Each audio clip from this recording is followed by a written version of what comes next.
before we get into, well, at this time, now, Hitman joins, correct? Yeah. Craig suggested that because Hitman's a solo artist. Everybody thought he was a part of RBL. Okay. But he wasn't. He was. I was just using that.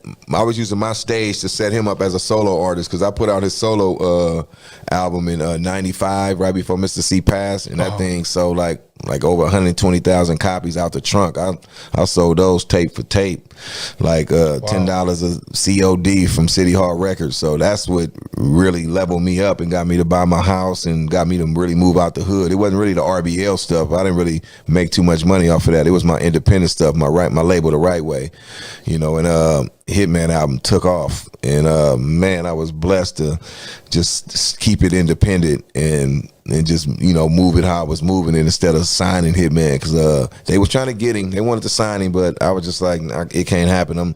I'm out the trunk with it. I done got spoiled with this out the trunk. Walter paying for these Walter at City Hall Records was buying them COD. It was moving like dope. It was moving. Literally, that's what it was. Yeah, it was moving like dope, man, for real. Okay, now, and it's sad to say, I believe in 2003, he passes away. He passes away. Can you elaborate a little bit on that? Yeah, he just went back to the hood. We was away. Like I said, I bought the house. I built a studio in my third car garage. Nice studio, soundproof. All the latest equipment, everything. And some dudes like Hitman, and he didn't really get a chance. Like, soon as his stardom came, we kind of left. Because like I said, he took off in 95. I had met him around like 93-ish. He got on the 94 album, and people in the neighborhood started embracing him around there. Like, all this happened so fast. He really hanging in the neighborhood. He was with us on shows, going out, doing shows. So he never got a chance to really hang out in the neighborhood. So 96, we lose Mr. C, and that's when I bought my house in Antioch, so we out there. And when he go back to the neighborhood, everybody, that's Hitman, so they loving him. And he just didn't want to, he wanted to stay there and I guess be the big dog around there. So he went around there, started his own little crew. He started rapping and stuff over there, started creating his own little studio and things. So he had come out, we was working on the album. We got like maybe 10, 11 songs done. And him and my brother stayed over there in the neighborhood, in the projects.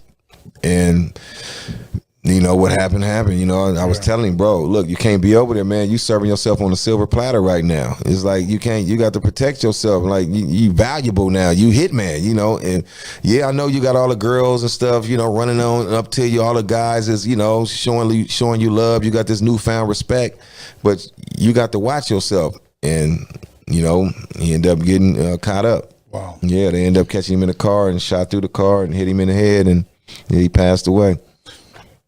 Wow. And that was a no mistaken identity type of deal. Nah, they knew he was in the car. They got on him. That's all that was.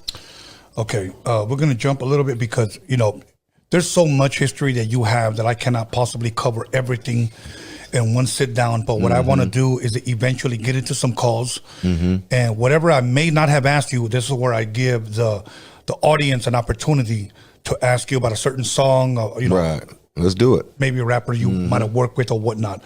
Now, Black Sea, A Part of Survival, from the block to the booth, autobiography. Yes, sir. What inspired this? Life experiences, everything I went through, everything we talked about, but I deep dive more until, I was talking about everybody that was on my cover, the split in my neighborhood, how we split. I go from everything from me losing my eye, getting shot, to me, the split with my neighborhood, to me losing Mr. C and Hitman, my whole upbringing, the truths that I put down, because like rapping Forte, JT the Bigger Figure, all them from Filmo. You got my dudes, LC, a lot of them dudes from Sunnydale.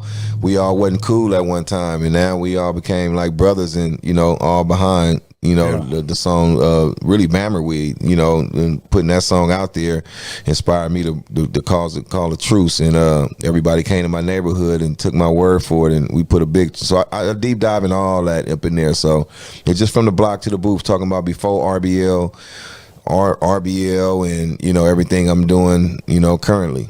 Okay, and where can they buy this book? They can get it. They can go to rblposse.com and just go to the store, or they can go to Amazon. It's on Amazon also. So okay, yeah. Once again, Black Sea, a part of survival from the block to the booth, the autobiography. Most definitely, make sure you definitely guys pick this up. Yes, sir. Now, you mentioned something. This is one thing I did not know, and maybe I'm just on the late train. But you mentioned twice already. I lost my eye. Right. Yeah, drive-by shooting. Yeah, I got a glass eye. That's why I'm always in shades. Even the iPhone Eye album had the eye patch on. You know, that was like a statement I was trying to make. But yeah, I lost my eye before the fallout of the block. That was just during the turf wars of San Francisco. I lost my eye in 89.